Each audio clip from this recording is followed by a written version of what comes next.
Bueno, quiero obviamente agradecerle antes que nada a los organizadores de este evento, Bucaramanga Viva. Se llama Plataforma Ciudadana y entiendo un poco el contexto de la invitación en el sentido de mirar el mundo ciudadano por un lado y el mundo político por el otro lado. No estoy muy convencido de ese esquema y ahora explicaré por qué, pero de antemano, y creo que de eso se trata, es una buena discusión sobre lo que en el mundo de hoy, en estos días que nos ha tocado vivir, significa la política. Le agradezco, entre otras cosas, a Gloria Flores, que sin ella no hubiera llegado. Presionó lo suficiente. Porque... ¡Bravo! Es usual en el género femenino, porque me ha costado un tanto trabajo salir de un mundo en el que estaba, desde la alcaldía, bastante intenso, terrible, dramático, profundo. Esa intensidad cuando se llega al mundo del ex alcalde se vuelve difícil. No sé si le habrá pasado a todos los colegas que están en la mesa, pero es como manejar una Fórmula 1 que nunca yo no manejo, pero me imagino, y de pronto quedar suspendido en el aire. Una suspensión que permite la reflexión, y por eso me gustaría trasladar primero unas ideas que fueron las generadoras de lo que llamamos el progresismo y la Bogotá humana, que dieron un contexto en medio de una discusión profunda, también dramática, al interior de un partido político, el Polo Democrático, y luego una experiencia que aún está por evaluar realmente. Este mundo de teoría y práctica, o lo que llamaban antes la praxis, nos permite en cierta forma hablar y expresar unos conceptos. En primer lugar, yo no creo en lo apolítico. Si vamos hacia Aristóteles, por allá lejos, en el pensamiento humano, no existe lo apolítico dentro de la humanidad. El ser humano, por definición, y es lo que lo separa de los demás seres vivos, es político. La palabra política, entre otras, viene de ese mundo, de Grecia, y está ligada al concepto de ciudad, de polis. La discusión en la ciudad de las cosas comunes, de las cosas públicas. Eso no lo podemos olvidar ni soslayar. Por muy degradada que esté la política en Colombia, seguiremos siendo políticos en la medida en que somos seres humanos. Y si somos políticos, entonces lo que tenemos es que reflexionar sobre qué acontece con la política, como la discusión de las cosas públicas, de las cosas comunes. Los griegos tenían subvalorado el tema de lo privado. Para los griegos, lo privado era el mundo de los esclavos, que consideraban cosas, y allí incluían incluso a la mujer. El mundo democrático griego era un mundo de hombres libres, es decir, una minoría en esa sociedad. Pero esa discusión de esos hombres libres en el ágora era lo que llamaban la política. Y ellos consideraban que la libertad, eso que llamaban lo diferente a los esclavos, era precisamente la capacidad de discutir lo público. Esta idea hoy en el mundo contemporáneo pues es casi la contraria. Hoy en el mundo contemporáneo se supone, se cree que lo prioritario es el mundo privado, que lo subvalorado es lo público y que por tanto la discusión sobre lo público es una nimiedad. Algo que todavía una parte de esa sociedad toma como su prioridad, pero que no es generalizable. La mayor parte de la sociedad debe andar sin pensar mucho en los centros comerciales, y las cosas de lo público se van alejando de sus propietarios, que es toda la ciudadanía.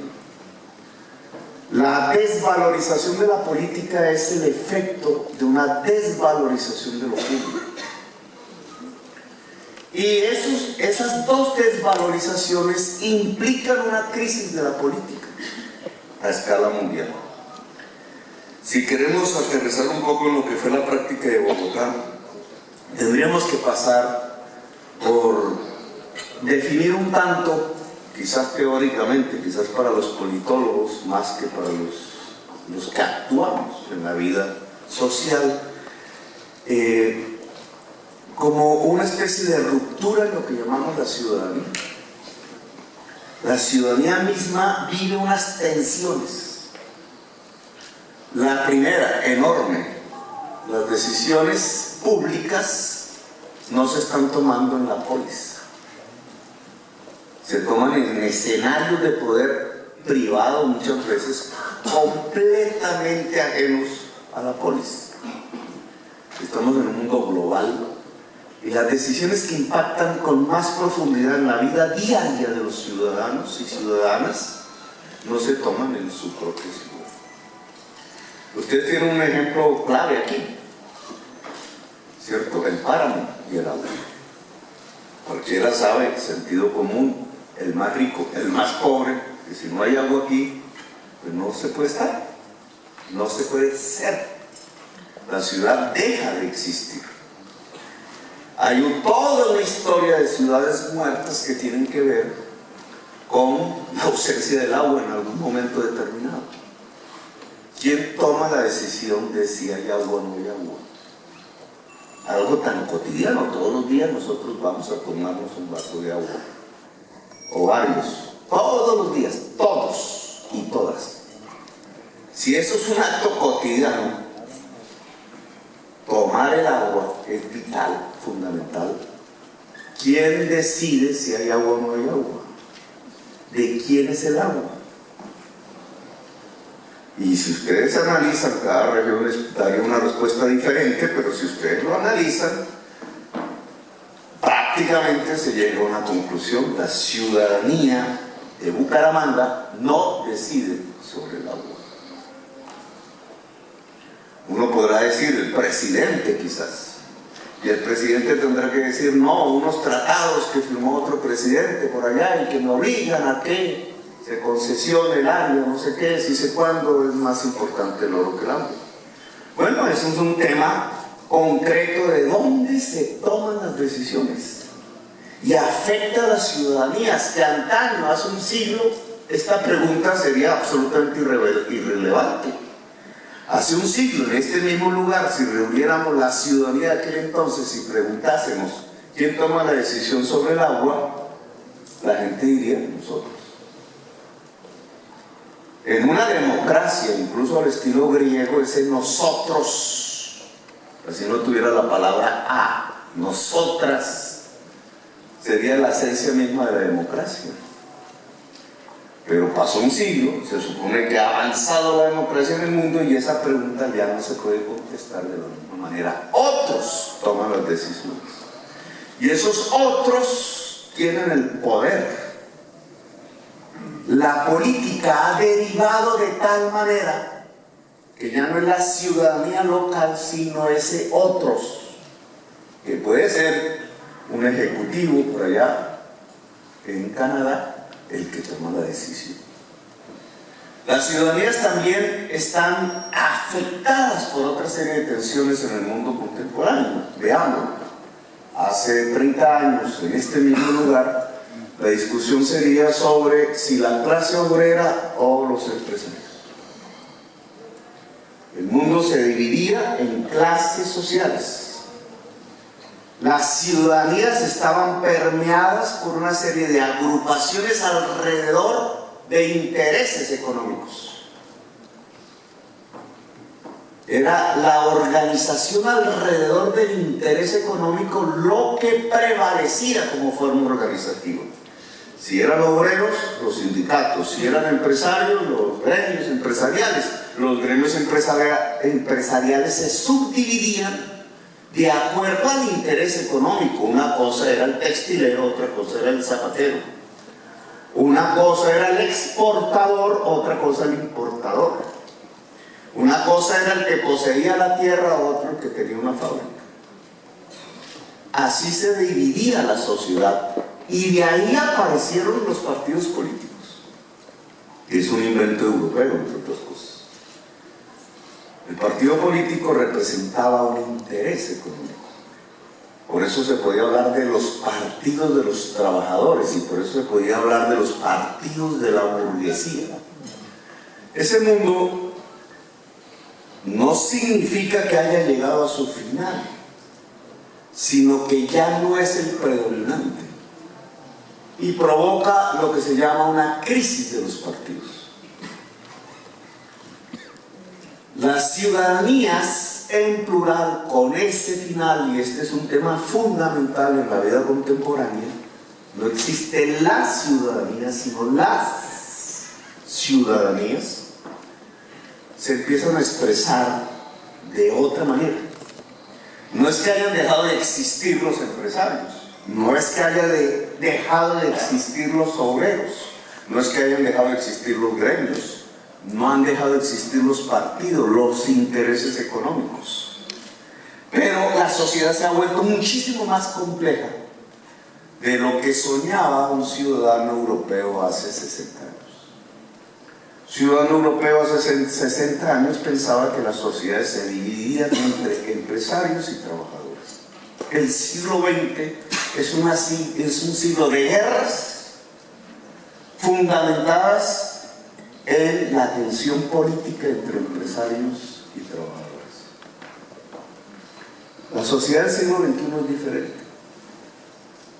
La sociedad del siglo XXI, al volverse más compleja, más diversa, y habría que explicar por qué, pero no es el momento, empieza a organizarse alrededor de causas,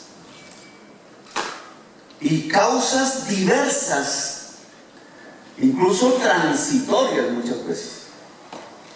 La causa animalista, la causa de los ciclistas, la causa ambientalista, la causa de los sectores que tienen preferencias sexuales diferentes a las tradicionales o a las visibles o a las miradas antaño bajo la palabra normalidad, que el filósofo Foucault explicó a profundidad qué significaba eso en la sociedad, de concebir qué es lo normal y por tanto excluir a todo lo que no cupiese dentro de esa llamada normalidad, que no era más sino una relación de subordinación y de dominación social. Pues esa enorme diversidad multicolor aparece cada vez con más fuerza en las sociedades contemporáneas.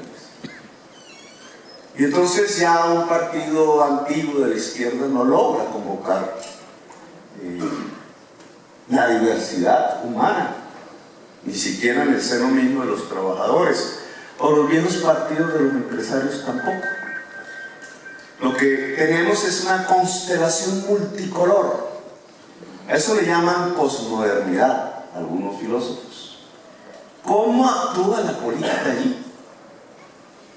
Indudablemente de la vieja política de los partidos, y no me refiero exclusivamente a los partidos degradados en la corrupción, que los hay, que no es más sino en cierta forma la asociación para acumular por interés económico una renta que es pública y volverla privada, sino me refiero a la crisis de los partidos políticos y la degradación misma de la política, que va transitándose hacia otra manera de ser. No es que se acaba la política, es que transita hacia otra manera de ser. En esa diversidad multicolor aparecen gobernantes. Pueden ser o no de viejos partidos, eso ya no importa. La única manera para que un gobernante se haga elegir, es decir, tenga una mayoría o una minoría relativa, porque cada vez es más difícil tener una mayoría absoluta, en sociedades diversas. La minoría relativa entonces es una coalición de diversidades. Y cualquiera que examine su propia elección y trate de mirar en qué zonas, cómo, en qué estratos, dicen en Bogotá estratos sociales, etc. Todo eso, lo que encuentra es que ha sido elegido por una diversidad. Allí el gobernante ha tomado una posición política. Por eso la palabra política no se puede agotar. Hay una coalición de grupos por causas organizados y por intereses económicos de viejo tipo que logra convocar una minoría relativa que logra un gobierno. Gobiernos que siempre serán transitorios. Esa diversidad genera una agenda política. Genera un proyecto político. El proyecto político no es a 2 siglos, el proyecto político es inmanente, es de ahora. Puede criticar la vieja izquierda la falta de horizonte y de estrategia y de utopía en general, pero la política hoy es aquí y ahora. Ese aquí y ahora está determinado por agendas múltiples.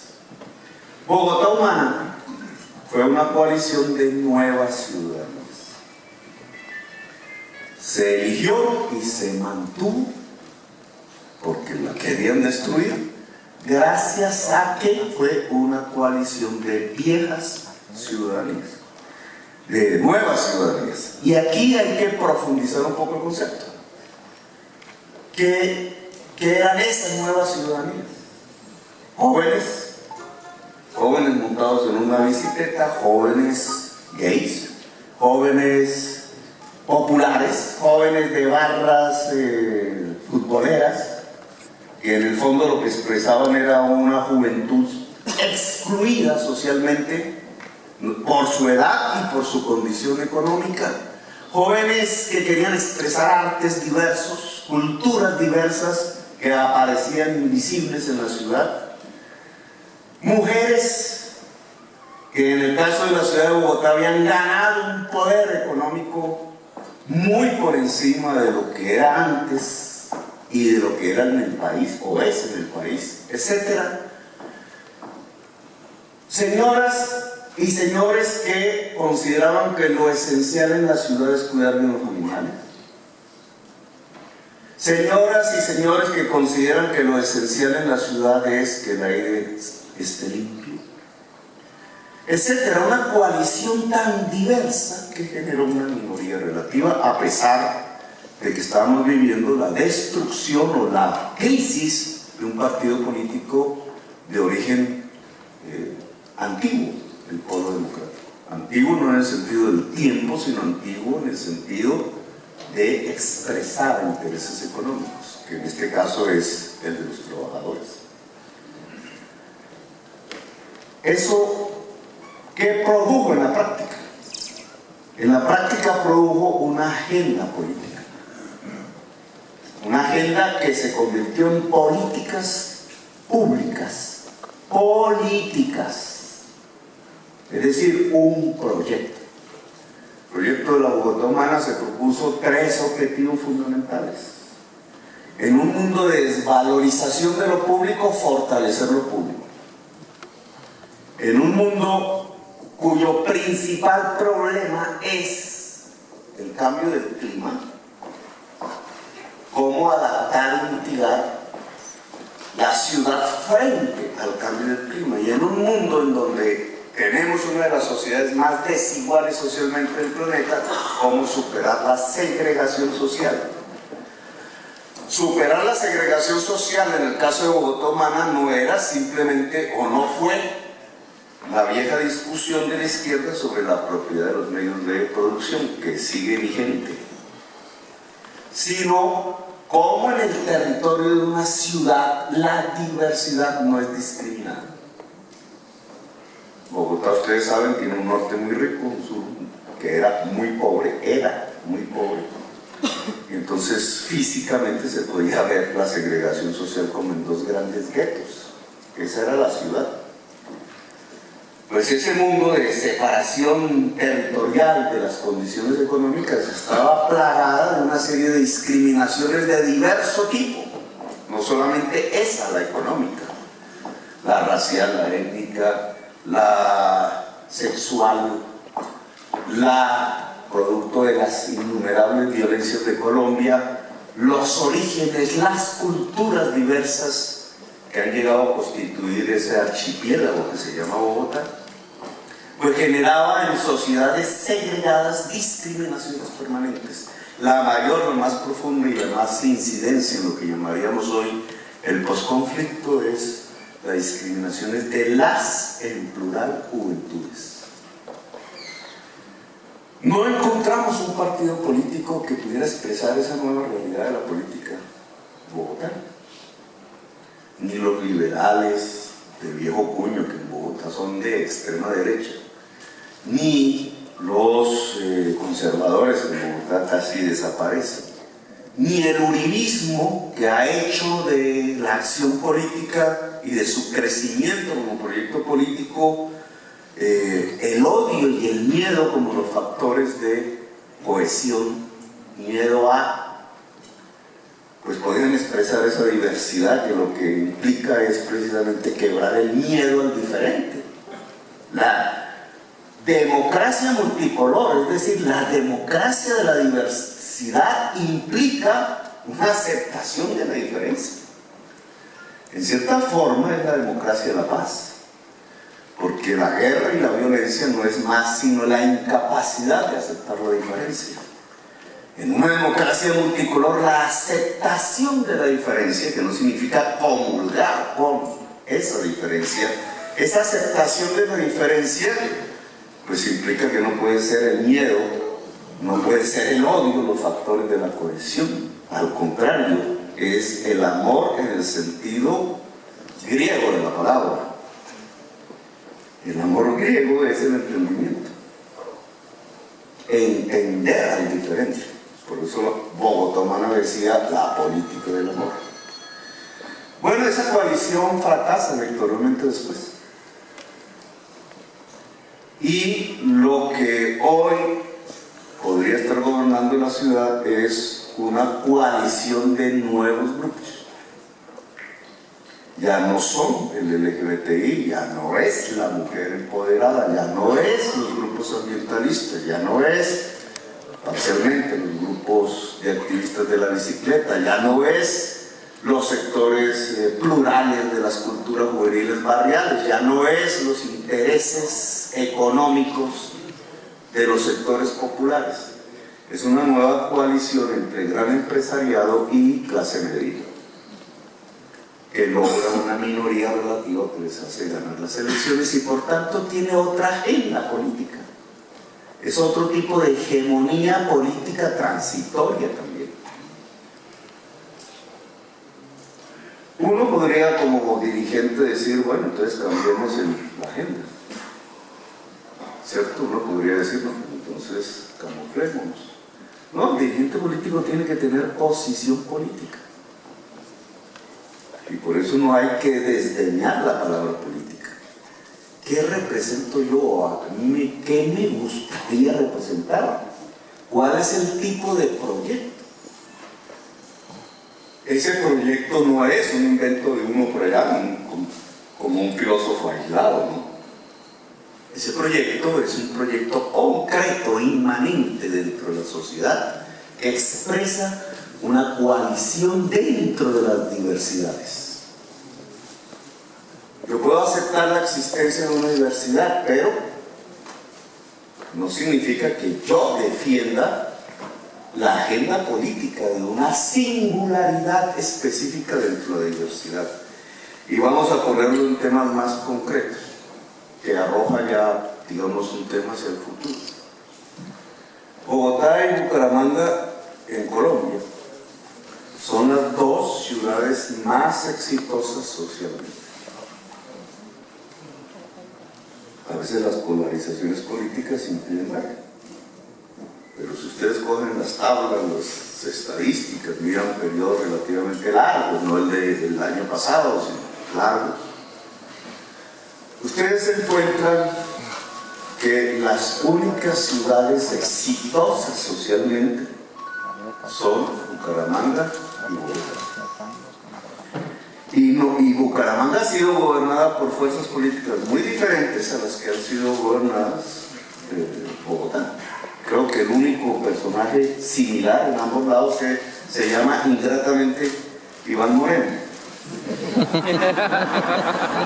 es el único conducto real, digamos, de Iván Moreno, que fue alcalde de aquí, ¿no? Y allá pues también. Y en ambos lados se llevó las arcas. Pero, digamos, en realidad los desarrollos políticos de Bucaramanga han sido diferentes a los desarrollos políticos de Bogotá. Sin embargo, las dos ciudades, por el índice de pobreza multidimensional, por incluso indicadores de desigualdad social, por calidad educativa, etc., todos los indicadores sociales, los mejores en general, en Colombia están en Bucaramanga, que muchas veces nos ha ganado, y en Bogotá. Eso tiene alguna explicación,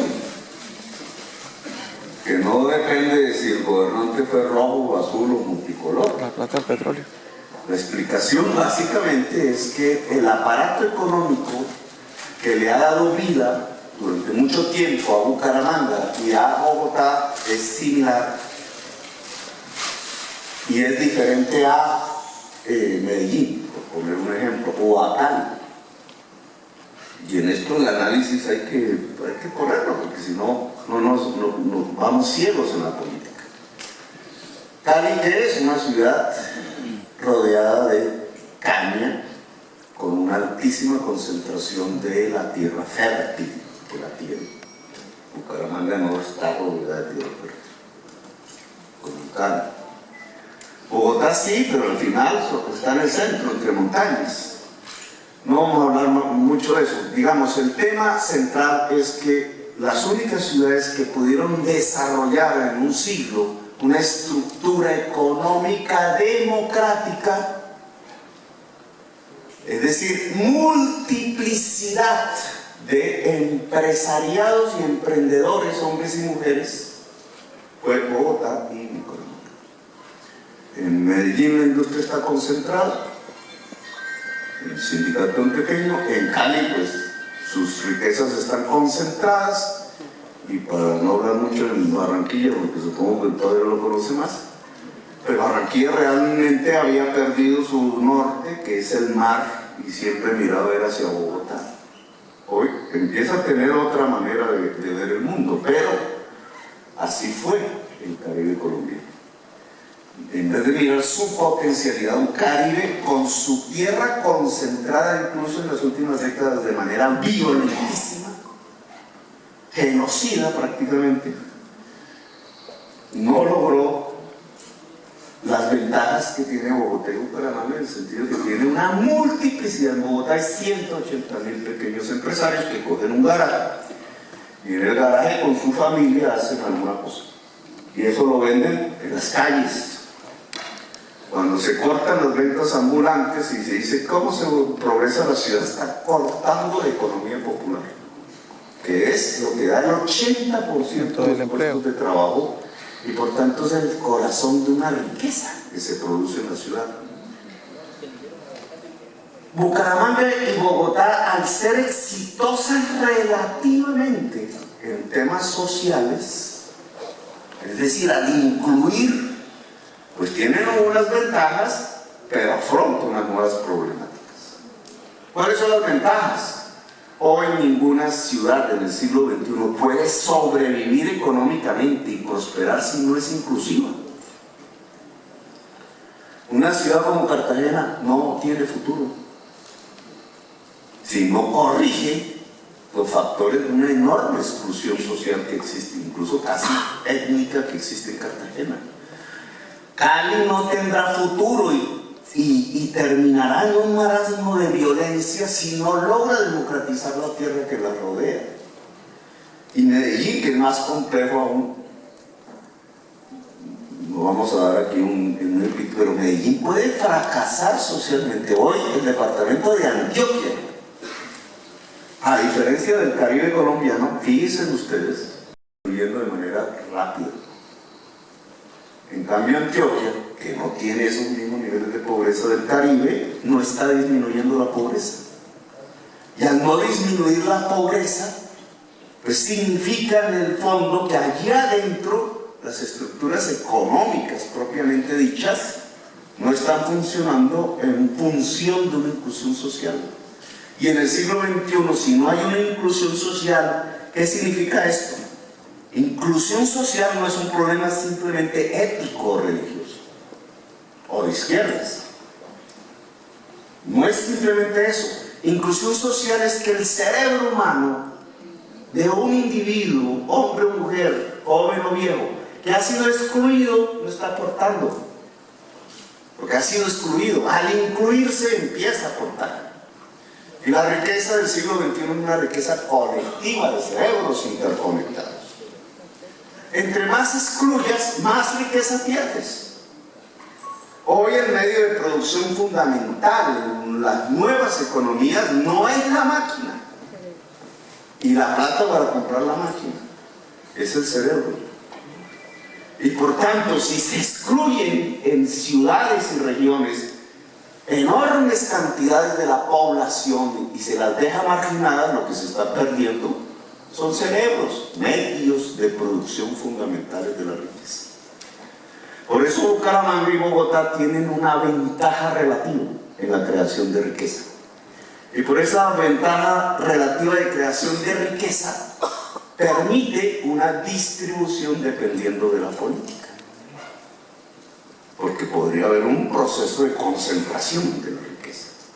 Si hay un proceso de distribución de la riqueza, independientemente del color político, pues lo que tienes es un ciclo, llamémoslo así, virtuoso de progreso y de enriquecimiento general.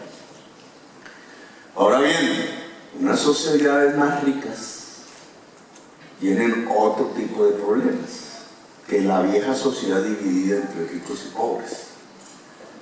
Aflora el ser como el tener. Decíamos en Bogotá a la juventud, una juventud que no esté gravitando alrededor del tener sino del ser. Lo hacíamos en términos de una política pública que es la bicicleta. La bicicleta no es un artefacto, digamos, aunque se puso así, sino es un instrumento fundamental para combatir el cambio climático. Y si el joven usa, no solamente el joven, cualquiera de nosotros usa la bicicleta, él se vuelve un activista en la salvación del planeta, está tomando una posición política. El mensaje no es simplemente subirse a una bicicleta, sino salvar el planeta, la vida.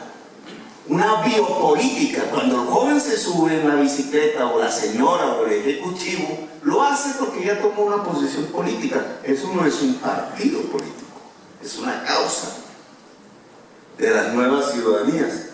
Pues en Bogotá pasamos de 200.000 viajes diarios en bicicleta a 700.000. Y es uno de los factores que permitió, así la prensa privada no lo quiera decir, que el tiempo promedio de viajes en la ciudad bajara 6 minutos promedio en toda la ciudad. Y permitió el mejoramiento del aire. Aquí iba yo con esto. A que si los núcleos que han permitido la democratización social y económica de ciudades como Bogotá y Bucaramanga, diferentes a lo que ha hecho inversamente Cali, que se debate entre la caña y la coca, y no hay opción por ahora, o Medellín, que tiene un poco más de acumulado urbanístico, o todavía la falta de proyecto en Barranquilla. Barranquilla tiene dos grandes campeonatos nacionales, es la ciudad donde más creció el embarazo adolescente de toda Colombia. y es la ciudad donde más creció el trabajo infantil en toda Colombia. No es una crítica a Cambio Radical.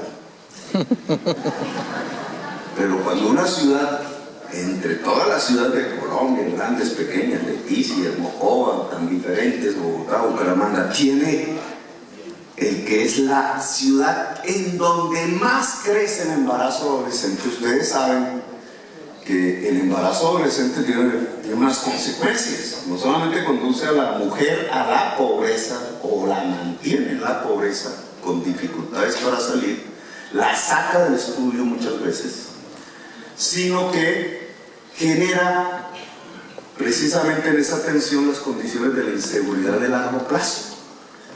Nueva York está, digamos, los estudios demuestran que si una primera infancia se atiende integralmente en medio del afecto, 20 años después la sociedad será mucho más segura.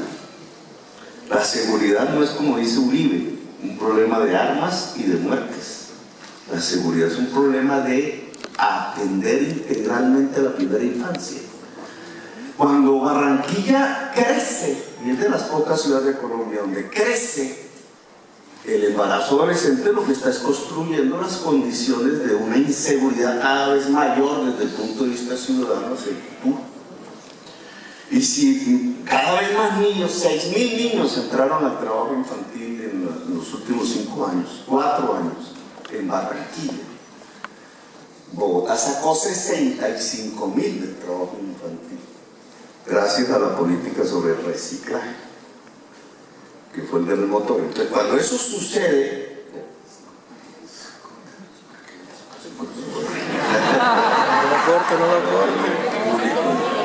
cuando eso sucede, entonces las condiciones de sostenibilidad de Barranquilla se están poniendo en cuestión, ¿cierto?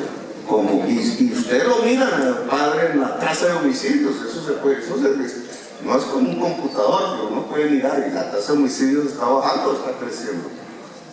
Entonces en Barranquilla crece el trabajo infantil, crece el embarazo adolescente y crece la tasa de homicidios. ¿Qué está pasando en Barranquilla? Algo está pasando, no me atrevo desde la distancia a decirlo, habría que mirarlo a fondo, pero la prensa lo que aplaude es el alcalde de Barranquilla, ¿cierto? Eso hace así, y resulta que ahí está pasando algo grave. Está pasando en Cali y no está pasando en Bogotá y Bucaramanga. Si no está pasando en Bogotá y Bucaramanga, y entonces podría abrirse las nuevas perspectivas y los nuevos problemas. Las perspectivas es que al construir sociedades incluyentes en Bogotá y Bucaramanga, puede generarse una nueva economía, es decir, una nueva prosperidad. Pero surgen unos nuevos problemas. La sociedad más diversa quiere sentir, y ese sentir es diverso y está amarrado a causas diversas, y por tanto cada vez se organizan menos en partidos políticos de vida. Cada vez aparece como la sensación de que hay una crisis de la política, una especie de sentimiento generalizado, incluso de falta de norte, de falta de horizonte, puede ser, pero que es el producto de las sociedades contemporáneas que logran empezar a construir una democracia. Y yo aquí me separaría un poco de la visión del alcalde entre liberales y no liberales. Pues no me quiero meter en la política de Bucaramanga porque no la conozco, pero no lo vería tan así. A mí me parece que hay unas razones estructurales que han hecho de la sociedad bumanguesa una sociedad incluyente.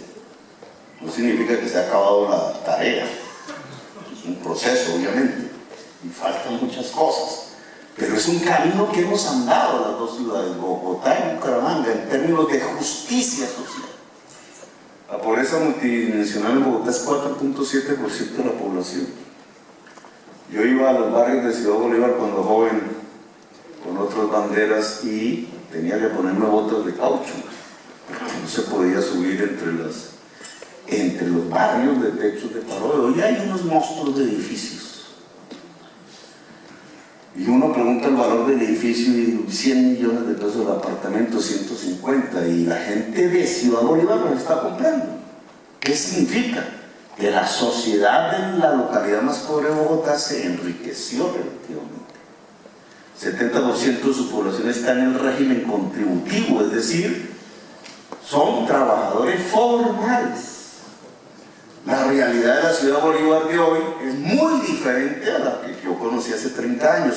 Mientras hace 30 años yo podía levantar una bandera del M19 diciendo justicia social y eso se llenaba, hoy, si yo no hablo de cómo construir parques DUM, llaman eso, que son deportes extremos, en los barrios de Ciudad Bolívar, la juventud no me oye. Y si yo digo que voy a hacer un parque DUM, se llena. ¿Qué pasó? Ha cambiado la sensibilidad social y por tanto la agenda política. Si me lo preguntan, pero ya no puedo alargarme mucho, el porqué de las izquierdas, la crisis de las izquierdas en América Latina, y un poco podríamos decir de por qué cambia la coalición de gobierno en Bogotá, tiene que ver en que precisamente las izquierdas, al distribuir la riqueza que se originó fue del petróleo y el gas y el carbón, es decir, de los factores que precisamente hay que evitar ahora en el siglo XXI, al distribuir esa riqueza generó un enriquecimiento tal que aumentó la clase media y se volvió mayoritaria en muchas ciudades y en muchos países. Y esa clase media derivó hacia una agenda política consumista. Es decir, su razón de ser se volvió el centro comercial y poder comprar en el centro comercial. Y la derecha cogió esa agenda que era más fácil para ella y entonces se volvió mayoritaria. Las izquierdas perdieron su electorado. Pues lo que significa este enriquecimiento en ciudades como Bogotá y Bucaramanga no es tanto que la sociedad se volca hacia el centro comercial y entonces el consumismo se vuelve la agenda política moderna, sino que hay que interpretarla de otra manera, que hay que interpretarla en su diversidad, que no significa simplemente el consumo, sino el sentir, y que ese sentir diverso conforma una nueva agenda política dependiendo de la posición que se quiera adoptar. Y dejaría solo un mensaje final. Si los grandes intereses económicos, antiguas ciudadanías, a veces muy poco anclados en lo local, son los que configuran la nueva hegemonía del gobierno local, Bogotá y Bucaramanga podrían perder su principal virtud, y es el de haber podido construir en los últimos 20 años más o menos sociedades incluyentes, es decir, con disminución radical de la segregación social por razones económicas y de otro tipo. Ojo con eso. La nueva agenda política de Bogotá y Bucaramanga debe mantener y profundizar la inclusión social en lo que uno podría llamar una nueva democracia multicolor. Gracias, mi amigo.